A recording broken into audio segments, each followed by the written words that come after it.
नमस्कार दोस्तों, मैं आज कुछ आपको टिप्स बताने वाला हूँ एमएसटी सीईटी के बारे में। तो आज हम देखने वाले हैं 3 स्ट्रेटजी टिप्स। अब पहला पेज पे आते हैं। तो मैंने यहाँ पे कुछ टिप्स लिखे, जैसे आप पढ़ रहे हैं कि 3 प्रकार के टिप्स देने वाला मैं आज एमएसटी सीईटी में। तो वो ऐसे है कि मतलब अगर आपने ये टिप्स कंप्लीट कर ली ना, तो मतलब आपको एक अच्छा स्कोर आ जाएगा और आपको अच्छा एक गवर्नमेंट कॉलेज मिल सकता है। तो मेरी सबसे पहली टिप, ओके, तो उसमें आते हैं सम starter tips.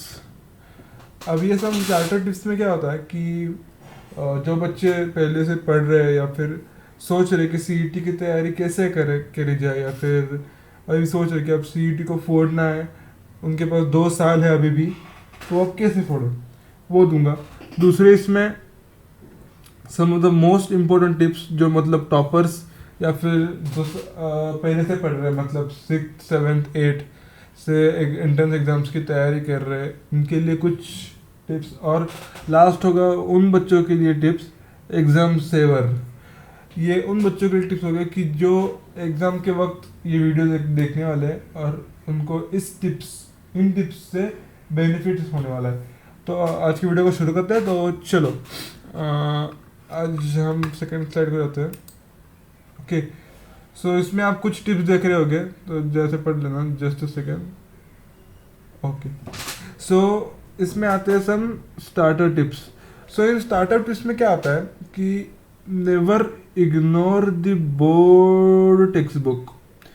Board text book यार कभी मत इग्नोर करो, क्योंकि पता है क्या, क्योंकि बोर्ड टेक्स्ट बुक मैंने देखा है, मैंने मतलब कुछ 10 या 12 पेपर्स एनालाइज किए, तो उसमें मैंने देखा कि अबाउट 60 to 70% बोर्ड के टेक्स्ट बुक से आता है सीधे। मतलब अगर आपको फॉर्मूला पता है, अगर आपको उस फॉर्मूले का डेफिनेशन पता है कि मतलब उसको कैसे यूज़ करने का है, तो आप परफेक्टली कर सकते हो। Secondly, do all the sums perfect. ये मेरी सेकेंड टिप है, do all the sums perfect. तो ये क्या है, मतलब ये तो मैथ्स में टिप है, क्योंकि अब अगर जानते हो कि मैथ्स का वेटेज है 2 मार्क्स पर क्वेश्चन। सो यदि अगर आपको पता होगा कि मैथ्स में होते हैं अबाउट 50 क्वेश्चंस, हाँ, और उसमें अगर आपको हर एक में अगर 2 मार्क्स, उसमें से 50 में से अगर आपको अबाउट 30 सही आते हैं, तो इक्वल टू 60 मार्क्स मिलेंगे आपको। It is a good thing, it is really good thing, क्योंकि इसमें ऐसे होता है कि मतलब आपको मैथ्स में मिलेंगे 60, प्लस फिजिक्स का होगा 30, प्लस केमिस्ट्री का होगा 30, इधर ही होगा 120, which is a good score, which is a really good score. और बोलने जाए तो सीरियसली मतलब 120 is not a bad score still, but if you still do, मेरे पास आगे भी टिप्स है उसके लिए। और सबसे इम्पोर्टेंट चीज़ दोस्तों, do not skip any part. ये मैंने एक एक्सपीरियंस किया, लोग क्या करते, लगता है कि बाबा इंटीग्रेशन बहुत टफ है यार, इंटीग्रेशन नहीं जमेगा हमसे। अरे इंटीग्रेशन नहीं जमेगा तो तुमने साइंस लिया क्यों? अगर आपको तुमको साइंस पता था कि इंटीग्रेशन, मैथमेटिक्स, डेरिवेटिव ये सब होगा उसमें, और अगर आपको नहीं जमा तो मतलब आप सह्याद्री ट्यूटोरियल्स का चैनल दे सकते हो, या फिर और कौन सी आपको और बोलने गए तो मंधान एकेडमी का दे सकते हो, तो उसमें भी वो आपको और कुछ दिनों बाद मैं मैथ्स के क्लासेस लेने वाला हूँ, स्पेसिफिकली एमएससीईटी के नहीं, बोर्ड के लिए, ताकि आप बोर्ड के एग्ज़ाम में अच्छे से स्कोर कर पाओ। क्योंकि मैथ्स एक चेंजिंग पार्ट है दोस्तों, मैथ्स एक टोटली चेंजिंग पार्ट है, जिससे आपका ये बदल सकता है। मतलब उसमें अगर आपको अच्छे मार्क्स आए ना दोस्तों, तो फिर आपके इसमें बहुत परसेंट में बहुत इंक्रीज होगी। अब मेरे ही देख लो, मुझे जब 85 आए थे आउट ऑफ 100, तो मेरे अप्रोक्सीमेट जो 60 थे वो 72 तक गए परसेंटेज, क्योंकि मैथ्स की वजह से। मैथ्स में अच्छे आए आपको, तो आपको परसेंटेज बदल देता है। अब आगे चलते हैं थर्ड स्लाइड को, जो है topper slide. For toppers, daily chapter wise mock test. ये मैं क्यों बोल रहा हूँ, क्योंकि देखो यार, तुम daily chapter wise mock test देते हो, उसमें होते हैं 30 क्वेश्चंस। ओके, उन 30 में से अगर तुम 20 भी सही कर लेते हो ना, तो MHCET में आप आराम से 150 प्लस जाओगे।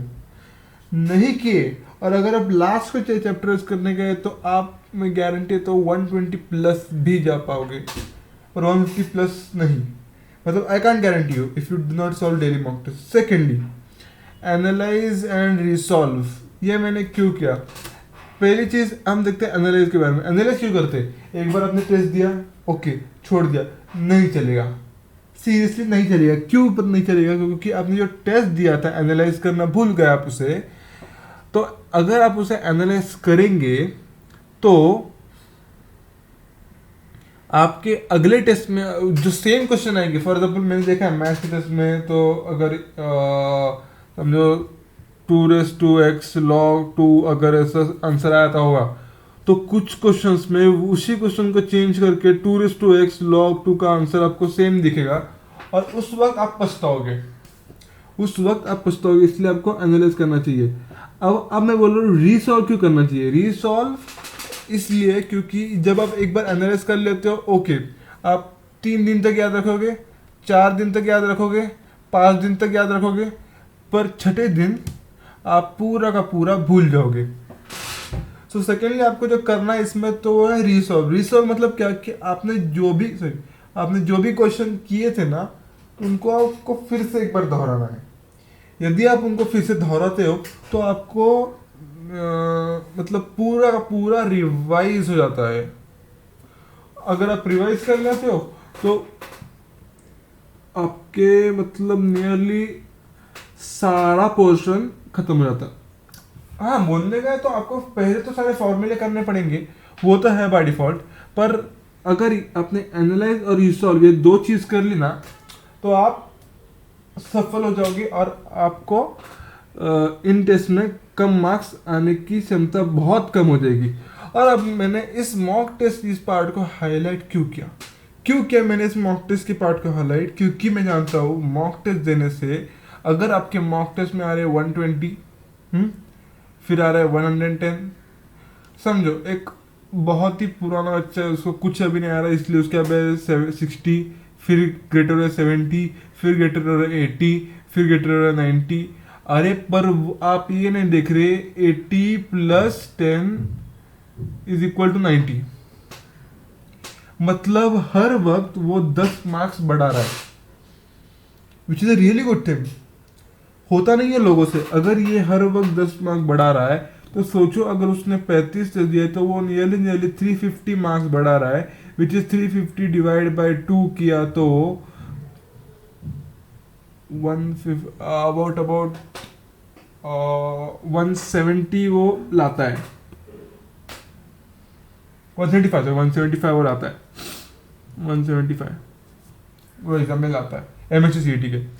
अगर आपने मॉक टेस्ट नहीं दिया दोस्तों, अगर आपने सोचा कि यार मॉक टेस्ट क्यों देना, डायरेक्ट MHCET के एग्जाम दे देते, वो आपको सक्सेस नहीं मिलेगा। मैं सीरियसली बोल रहा हूँ, सक्सेस नहीं मिलेगा। क्योंकि जो मैंने इस साल देखा है ना, ये सिर्फ टॉपर्स के लिए पहले बोल देता हूँ, तो जो मैंने इस साल देखा है ना कि जो भी लोग मॉक टेस्ट देते हैं उनको पहले आते हैं 30, फिर आते हैं 60, मतलब ये एक एवरेज स्टूडेंट है, और फिर उसका इंक्रीज होता है 80, फिर वो इंक्रीज होकर होता है 170, और फिर मोस्टली 180 से वो खेलता रहता है, 180, 186 के आसपास। तो ये मेरी सबसे इम्पोर्टेंट और सबसे महंगी टिप यही है कि आप पहली चीज़ तो यही कर लो, मॉक टेस्ट, ये आप पहले सॉल्व कर लो, बाकी हम बाद में देख लेंगे। ओके, अब नेक्स्ट स्लाइड। तो इसमें देखा है कि लास्ट मिनट प्रिपरेशन, ये बच्चे जिनको अभी भी MHCET के बारे में थोड़ा डर लग रहा है, या फिर थोड़े एंग्जाइटी इश्यूज है, या फिर डिप्रेशन में आ रहे कि यार मैं अभी तक कुछ नहीं पढ़ा, मैंने उसको पढ़ा होता, 1 महीने तक पढ़ा होता, 1 महीने बोर्ड एग्जाम का अच्छे से किया होता, तो शायद से मेरा MHCET हो भी जाता। पर अब उनके लिए कुछ अच्छी टिप्स है जो मैंने अभी तक देखे मेरे एग्जाम में। तो फर्स्ट ऑफ ऑल, पहले तो आप सारे फॉर्मूले कर लो भाई, आप पूरे के पूरे चैप्टर के फॉर्मूले कर लो, भले वो फोर्स हो, ओके, भले वो टेंशन का चैप्टर हो, ओके, भले वो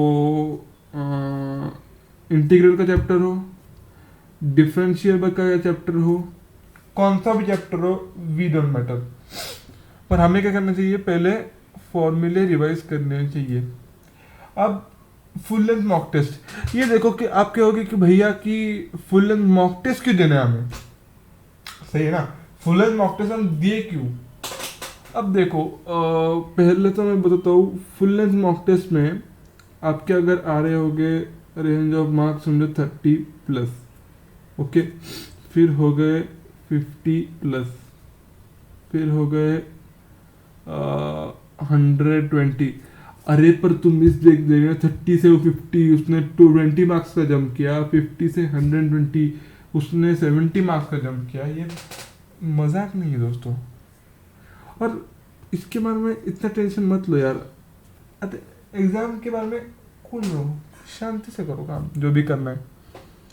तो बस यही एक है कि आपको शांति से करना चाहिए एट द एग्जाम, और फिर इतना स्कोर तो लाओ, 120 तो लाओ, क्योंकि केमिस्ट्री का जो है ना वो आईसीटी है ना, आईसीटी को 120 या फिर 120+ लगता है दोस्तों, तो वो तो उतना तो लाना पड़ेगा आपको। ओके, सो यही मेरे कुछ टिप्स है।